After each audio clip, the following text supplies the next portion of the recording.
Today is Sunday, March 18th, 2018, and we are located in O'Fallon, Illinois. My name is Don Germain, and I'm here with Col Jack Moelmann, who directed the Keesler Male Chorus while I was a member. Colonel, thank you so much for taking time out of your busy schedule and being with us and sharing your story about the Keesler Chorus. Why don't we begin with the early days of music? I mean, it's obvious you're given to music, you love music. You made that known to us when we were in the chorus. So tell me a little bit about your background, how it began. Well, like I tell everybody, I was born at a very early age. And music's a hobby with me. Actually, I'm an electrical engineer. And when he says Colonel in the Air Force, I think he said Air Force, I was in communications and electronics primarily.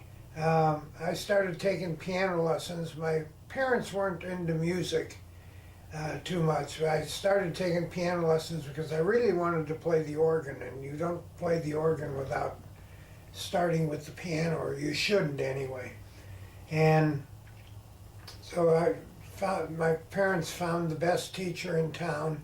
Her name was Ruth Wilkins, and she was okay. The kids in those days, this is 1950s, early 50s, and everybody was taking piano lessons. All homes had pianos or an organ or something in them, and I'd go and take lessons. I didn't like the woman. I really didn't. One day she bought a tape recorder, and I was more fascinated with the tape recorder because she would record the first 15 minutes of the lesson. Lessons were half an hour. She'd record the first 15 minutes and then play back the thing for the second 15 minutes. So I thought she was cheating my father because I was there during the first 15 minutes. I didn't need to hear a recording, but I was fascinated with the recorder. Anyway, I learned as much as I needed to from her, or I thought I did anyway, and I went home one Saturday. My father got a call from her, and she told him that he was wasting his money and she was wasting her time. I got fired by a piano teacher. Never heard of such a thing. But I carried on and I kept going. I was also interested in electronics.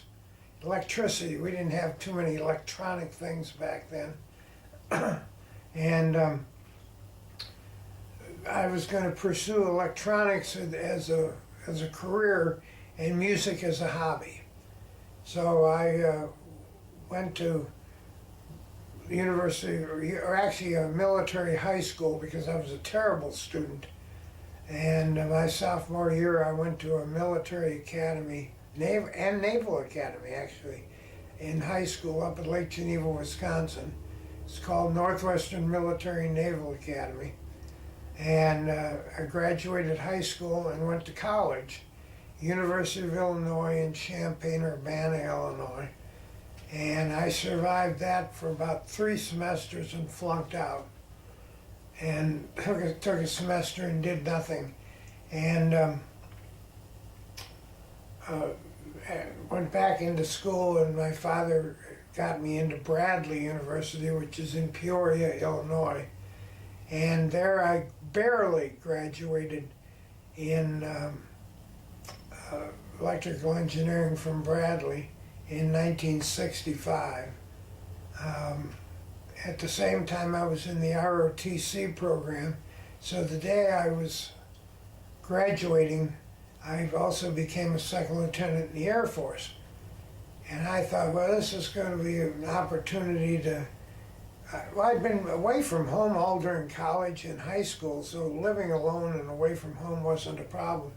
So I went, and my first assignment was down at Cape Kennedy or Cape Canaveral, whatever they called it back then, and I became the organist, because I really wanted to pursue the organ anyway, and I became the organist at the base chapel.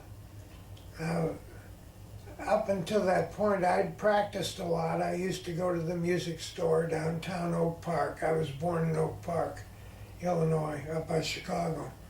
And I'd play on their Hammond organs, and I was fairly proficient at it. And we had a big organ at our church, and I was fascinated with it. Never took an organ lesson, but I tell everybody I don't play by ear at all, which I don't. I use both hands and both feet. But so the music was following me along, and Cape Kennedy, I was into the electronics and communications business. And anyway, this took me around the Air Force until about 1975, I believe it was. I went to, got reassigned as a student at Keesler Air Force Base, which is in Biloxi, Mississippi. And I was in the Communications Electronics Doctrine Project Office. I don't know if it's still there or not. But, about 1977, this friend of mine that was an airman at the time, name was Mark Smith, said, oh, there's a vacancy with the Keesler Male Chorus of their director. Would I consider becoming the director? Well, two things came to mind at that time. First of all, what is the Keesler Male Chorus? Because I had no idea what it was. I don't know that I'd even heard it. And I'd never been a music director before in my life, so would I do that? He says, oh, you can handle it. And so I decided to find out what it was all about.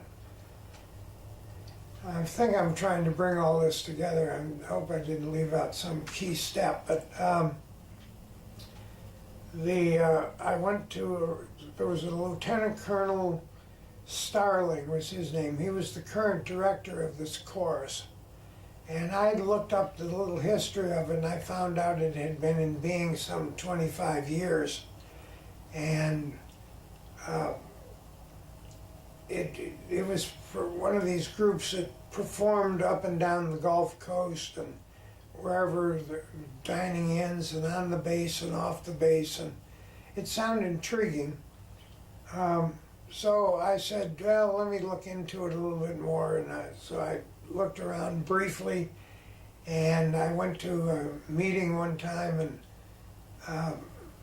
over at the rehearsal hall, and Starling was there. I didn't know him really at all. He says, this was supposed to be an audition. He says, I want you to direct the chorus singing the song Brothers Sing On.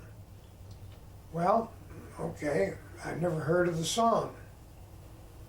I didn't meet any of the guys, didn't know any of the people there. It was sort of a hostile environment at the time because they didn't know me, I didn't know them. I wasn't too sure whether I cared anything about it at this point. Starling, he didn't really want to give up the job, but he was being reassigned, so he wasn't overly friendly. The whole thing was strange, so I got up there and, you know, what's a director do? You sit up here and wave your hands. So I was waving to get him started, but I didn't even know the song. So based on that little experience in this, it's called Brothers Sing On, that's the name of the song. It's normally a cappella, there's no piano or anything accompanying it. And I passed the audition. Don't ask me how or why, but I did. And I became the, I don't know how, the next director in the line of succession with the Keesler Male Chorus, which most of the time we just called it the KMC. So there I was. So was it a trial by fire, in your opinion? I suppose. I didn't know what I was getting into. But I come to find out because Mark Smith had been in it, and I befriended their student director at the time, and I said, just what's involved with this? And they said they all live alone in the barracks over there and as a group, and it's sort of like a fraternity, and they self-rule themselves, and so it. I became it. I got out their music. I looked through what they had. I wasn't too excited. I didn't know a lot of it. Of course, I knew the Air Force song and some of that stuff. But I said, we've got to branch out a little bit and learn some other stuff. And I was with their rehearsal, I think it was twice a week, at least once, and they'd practice the rest of the time in the barracks. At the time, we had about 30 to 40 people, and obviously they were all men. Most of them were students and first-time airmen, so they were all about 18, 19 years old. We had a couple that were a little bit older, but generally this is the first time away from home, and they could get into all sorts of trouble. Thankfully, in those days, it wasn't like it is these days. It wasn't dope and all that sort of stuff wasn't as evident as it is these days. So, Were you ever called to speak on their behalf if they had gotten in trouble? Were you ever called on the carpet with them? no, Never. I didn't live with them. I couldn't Right. defend them too much anyway. So as far as No, that isn't what I was doing. What I was doing is impressing upon them that they shouldn't get involved in it to begin with. So, see, I can swear on a stack of Bibles that I have never, ever had anything to do with any sort of marijuana or anything. I've never even tried it. I've been around it, but I've never even tried it. So nothing else. I was an example of that. So you came in and apparently you were saying that the repertoire was limited more toward Air Force songs and so forth. I didn't know what it was. It was just a file cabinet full of stuff. And so now we're going to talk about the music. Well, first of all, I didn't know exactly where they performed and how they performed, and so I found out that they had a schedule arranged by the base. People come in and want entertainment.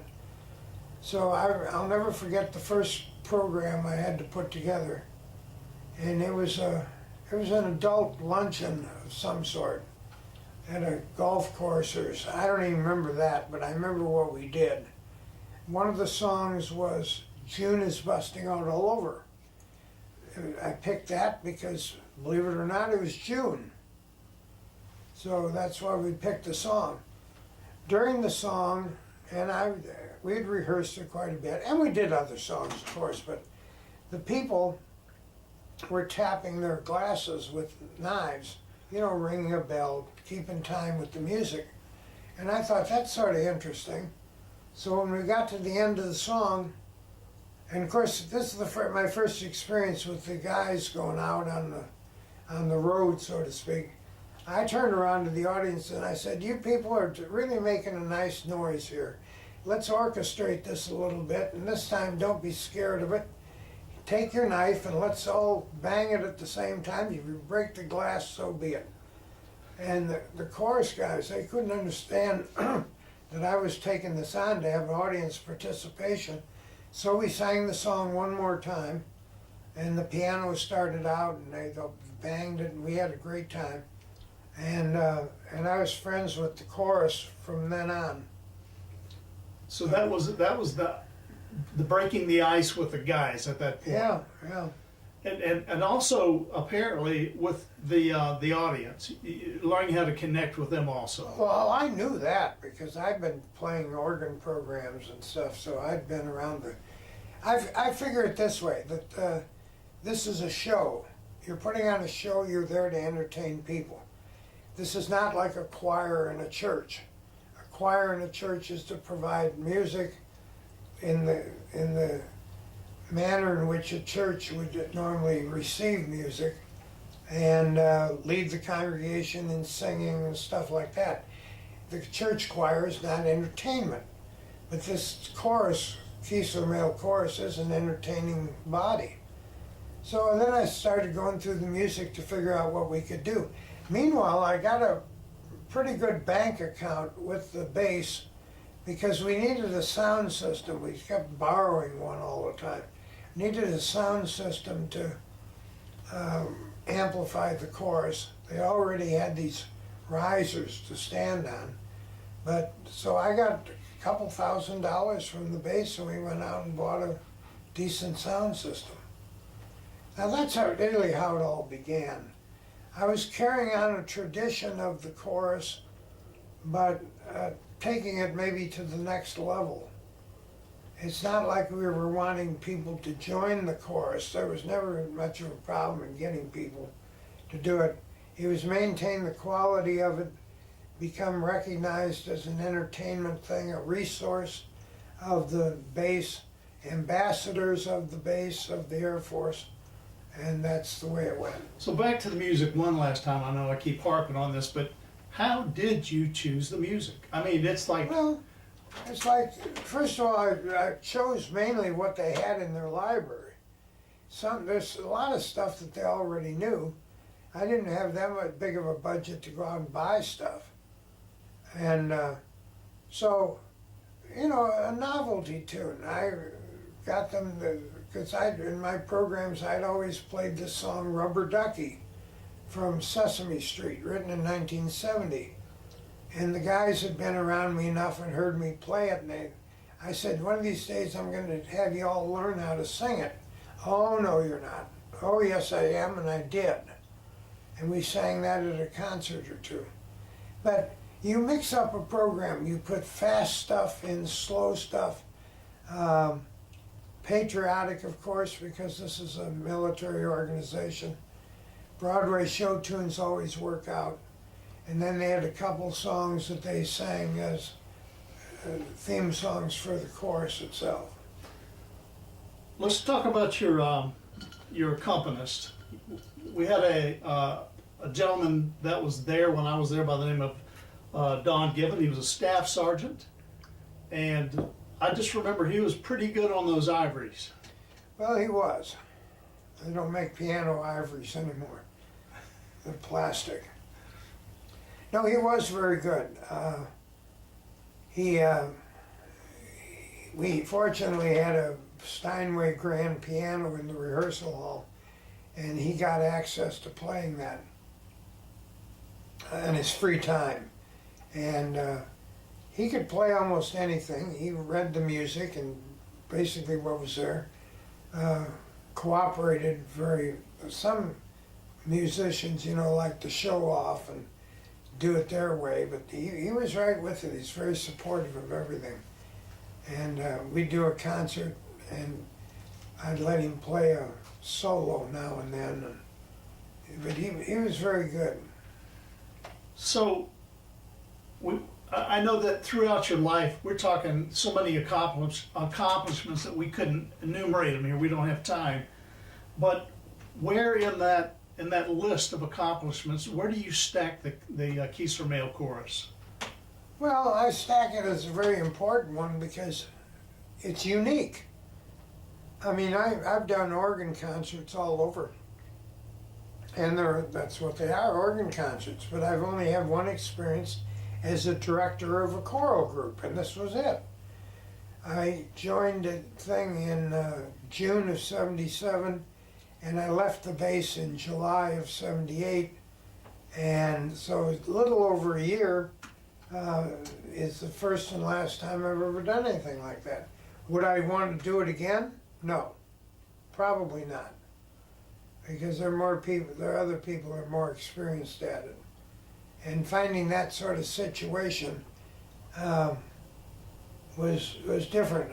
The weekends I'd have the kids out to the house so they can get away from the base, and they like singing around where the organ is, and it gave me a built-in workforce too. I could have them.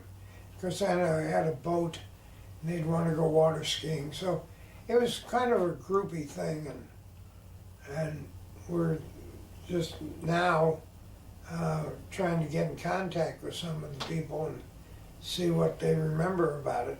Some have probably just come and gone. They came, they were in the course, and they left, and that's the end of it.